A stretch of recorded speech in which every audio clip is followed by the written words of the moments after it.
Olá, amigos do xadrez, tudo bem? O meu nome é Rodrigo Rodrigues, enxadrista e professor de xadrez. A partir da aula de hoje, nós começamos a introduzir os temas táticos básicos do xadrez.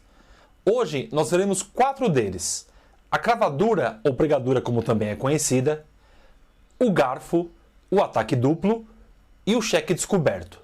Estes temas táticos, essas investidas, representam um grande perigo ao adversário quando aplicados, porque não havendo refutação do lado que é atacado, geralmente já deixa o adversário inferior, muito inferior ou até mesmo já perdido na partida. Esses temas táticos, eles são muito conhecidos e sempre utilizados nas partidas, sejam elas de mestres ou partidas amadoras também. Vamos lá, vamos começar a conhecê-los? E caso você não tenha visto ainda nosso vídeo de apresentação, é só clicar aqui em cima no card para que você possa visualizá-lo. Nele eu falo sobre o nosso projeto Aprenda Xadrez e falo sobre todo o conteúdo que será abordado. Em relação às aulas, se você tiver alguma dúvida, alguma pergunta, você pode digitar a sua pergunta através do próprio corpo do vídeo. Eu responderei assim que possível, ok? Vamos lá, boa aula! Básico, primeira parte. Aula 5. Temas táticos básicos do xadrez: a cravada, o garfo, o ataque duplo e o cheque descoberto. Introdução. No xadrez, relembrando, a tática e a estratégia caminham juntas, lado a lado, complementando-se para atingir o objetivo final, que é ganhar a partida. Para tentar obter um ganho material imediato, como capturar uma peça ou um peão, usamos a tática. Para ganhar alguma vantagem, a médio ou a longo prazo, utilizamos a estratégia. É claro que a sentença da vitória é dada somente quando ocorre o xeque-mate ou quando o adversário opta por abandonar a partida, independentemente se está inferior, muito inferior ou já perdido em mais alguns lances, por exemplo. Devemos considerar e presumir que na maioria das posições onde o lado que tem muita vantagem material deverá sempre ganhar. Afinal, a partir daí, somente se faz necessária uma técnica e cálculo precisos para arrematar a partida, consolidando o resultado. Não que seja tarefa fácil arrematar uma partida que já está consideravelmente ganha. Inclusive, existe um pensamento enxadrístico que diz que o mais difícil é arrematar uma partida já ganha, que ali na realidade inicia-se uma outra partida. É claro que em alguns tipos de posições, mesmo tendo material a menos, é possível um empate, empate técnico ou até mesmo uma eventual vitória.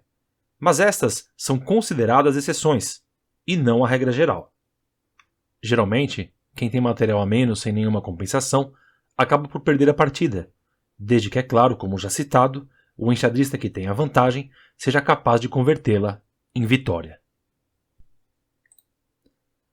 Entendemos por compensação no xadrez um termo técnico que significa que você entregou ou deixou cair propositalmente material, peças ou peões, pelo fato da posição final apresentada ter alguma compensação que justifique tal procedimento, ou seja, alguma compensação atrelada, como uma compensação dinâmica ou em espaço, em ataque, em mobilidade das peças, entre outras que estudaremos mais adiante no decorrer das aulas. O que às vezes faz todo sentido quando estamos presentes no tabuleiro e o nosso adversário, em seus últimos instintos de sobrevivência, respirando já por aparelhos, começa a fazer os melhores lances defendendo-se, ou até mesmo contra-atacando em alguns casos, buscando sobreviver na dura batalha. Os temas táticos base. A cravada. A cravada, cravadura ou pregadura, como também é chamada, é um termo, uma expressão que ilustra uma situação prática no tabuleiro, onde uma peça não pode se mover ou não deve se mover, sendo por expor uma peça de maior valor, não sendo assim vantajosa sua troca, ou ainda não podendo mover-se por expor o rei, o que seria um movimento irregular. As cravadas, onde temos a opção de retirada de peça, chamamos de cravadas relativas. As cravadas, onde a peça não pode mover-se por expor o rei, chamamos de cravadas absolutas, pois pregam o rei. Vejamos alguns exemplos.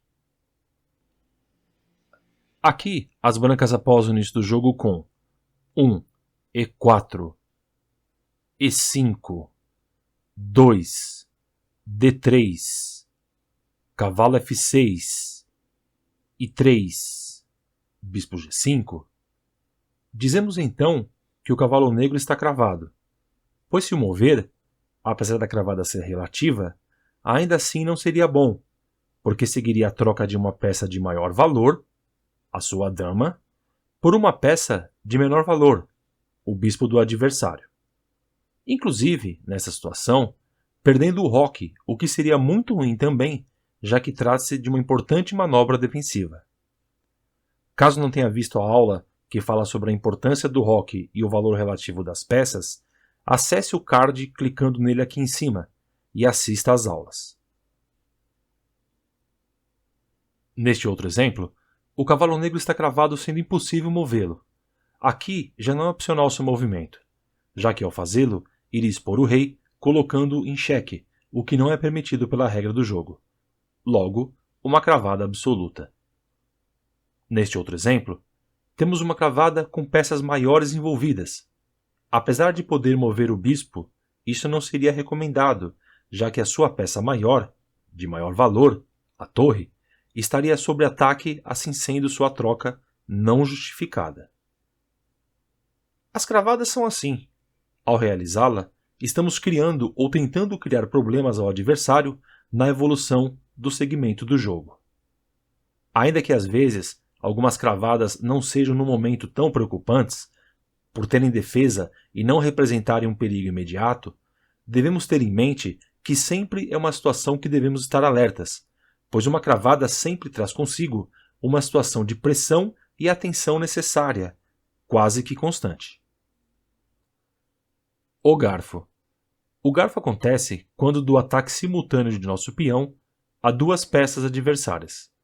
Aqui nessa posição, o peão branco tem a oportunidade de garfar, capturar uma das peças atacadas. E aqui não existe refutação e necessariamente uma das peças será perdida. Ao avançar o peão, as brancas realizam esse ataque conhecido como garfo. O ataque duplo. O ataque duplo acontece quando do ataque simultâneo a duas peças do adversário. Ele pode ser executado por peões, por peças ou pelo próprio rei, como vemos a seguir. Neste exemplo, segue o ataque duplo. O cavalo branco infiltra-se na posição inimiga, atacando simultaneamente duas peças adversárias, a dama de D8 e a torre de H8. Aqui, as negras, além de terem perdido o peão de F7, terão ainda que entregar mais material, ou a dama que está em D8 ou a torre que está em H8, como dissemos, o que certamente deixa a posição negra em enorme desvantagem material e já muito inferior na batalha. Aqui, o bispo realiza o ataque duplo atacando as torres negras. Ao mover uma das torres, a outra será perdida. A torre também é uma peça poderosa para a realização desses ataques. Aqui, a mesma situação. Retira uma peça e perde a outra. A dama também tem grande capacidade de criar esses ataques duplos graças à sua maior envergadura na questão mobilidade, já que esta consegue cobrir, pelo seu longo alcance de ataque, vários setores e casas do tabuleiro. Aqui, a dama não tem dificuldades para encontrar o tema do ataque duplo. Novamente, retira uma peça, perdendo a outra imediatamente. O rei geralmente resguarda-se protegido dos ataques adversários nas fases iniciais do jogo, a abertura, e no meio-jogo. Mas na fase final, ele entra em cena cooperando para a defesa e ataque, sendo possível até mesmo realizar um ataque duplo. Neste caso, o rei aproxima-se atacando as peças adversárias. A história é sempre a mesma. Ao retirar alguma das peças, não protegidas, a outra será perdida. O cheque descoberto. O cheque descoberto é sem dúvida uma das possibilidades táticas mais devastadoras no xadrez. Ele ocorre quando da cooperação orquestrada de duas de nossas peças, que juntas realizarão o cheque descoberto, aplicando assim esse tema fantástico, funcionando da seguinte forma. Aqui nessa posição, percebemos que a Torre Branca está atacando indiretamente o Rei Negro, pois nosso Bispo Branco está, de certa forma, protegendo esse rei de nosso ataque. Mas se prestarmos atenção, veremos que ao retirar o Bispo, o rei será imediatamente atacado. Dessa forma, acontece o cheque descoberto. A peça que se encontrar posicionada imediatamente à frente, o nosso Bispo, ao mover-se, realiza o ataque ao rei adversário, deixando-o em xeque, apresentando assim toda a força desta torre que estava oculta no início do diagrama. Aqui neste exemplo, o rei fica obrigado a mover-se, e ao fazê-lo, o bispo que foi retirado para uma casa estratégica agora captura material, neste caso, a dama do adversário. Esse é o motivo pelo qual os cheques descobertos são tão devastadores, pois, como puderam perceber, ele cumpre duas funções ao mesmo tempo. Coloca o rei em estado de alerta, com o cheque, obrigando-o a mover-se, e atacam uma segunda peça do adversário ao mesmo tempo, neste caso, a dama, que foi nosso grande ganho de material neste exemplo. Aqui nesta outra posição, é a vez da torre entrar em ação. Ao movê-la, você coloca o seu bispo numa situação de ataque e novamente as negras perdem material. Neste caso específico, a esse cheque descoberto é dado o nome de pêndulo. As brancas vão e vêm, coletando muito material. Afinal, não parece mesmo um pêndulo? Ao final de cada aula, de forma breve, iremos citar um pensamento de alguma personalidade do xadrez. Um mestre, um profissional, ou mesmo um amador ou entusiasta, que tenha contribuído para a evolução do xadrez dentro ou fora dos tabuleiros. Na playlist Biografias, você poderá conhecer mais profundamente cada personalidade. O enxadrista apresentado hoje é Savielly Grigorievich Tartakower. Tartakower nasceu em 21 de fevereiro de 1887, em Rostov-on-Don, Rússia. Filho de pais austríacos, Tartakower ficou principalmente na Áustria. Ele se formou nas faculdades de Direito das universidades de Genebra e Viena. Falava alemão e francês perfeitamente. Durante seus estudos, ele se interessou por xadrez e começou a frequentar reuniões de vários cafés para jogadores de xadrez em Viena, onde conheceria e jogaria com vários outros fortes enxadristas de sua época. Mais tarde, já na Primeira Guerra Mundial, ele foi listado para o exército austro-húngaro e serviu como oficial de Estado-Maior em muitos postos, indo para o fronte russo com o regimento de infantaria vienense. Após o término da guerra, Tartakower imigrou para a França, estabelecendo-se em Paris. Após a Polônia recuperar sua independência em 1918, ele obteve a cidadania polonesa, vindo a se tornar um dos mais proeminentes embaixadores honorários da Polônia no exterior. Foi campeão e treinador da equipe de xadrez da Polônia por 6 ocasiões, em torneios internacionais, tendo inclusive, juntamente com seu time, trazido uma medalha de ouro nas Olimpíadas de Hamburgo, em 1930. Tartakower contribuiu imensamente para a evolução do pensamento enxadrístico. Essa é uma de suas frases muito conhecidas. Abre aspas. Tática é saber o que fazer quando há o que fazer. Estratégia é saber o que fazer quando não há nada a fazer. Obrigado, amigos internautas, por acompanharem as nossas aulas. Caso você ainda não seja inscrito no canal, inscreva-se e ative o sininho. Desta forma, além de você se manter atualizado com o novo conteúdo, com os novos vídeos que são lançados no canal, você ajuda o canal a crescer para que eu possa continuar com esse projeto.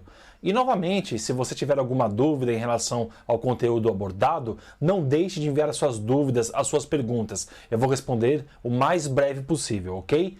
Na realidade, a dúvida ela faz parte de qualquer processo de aprendizado.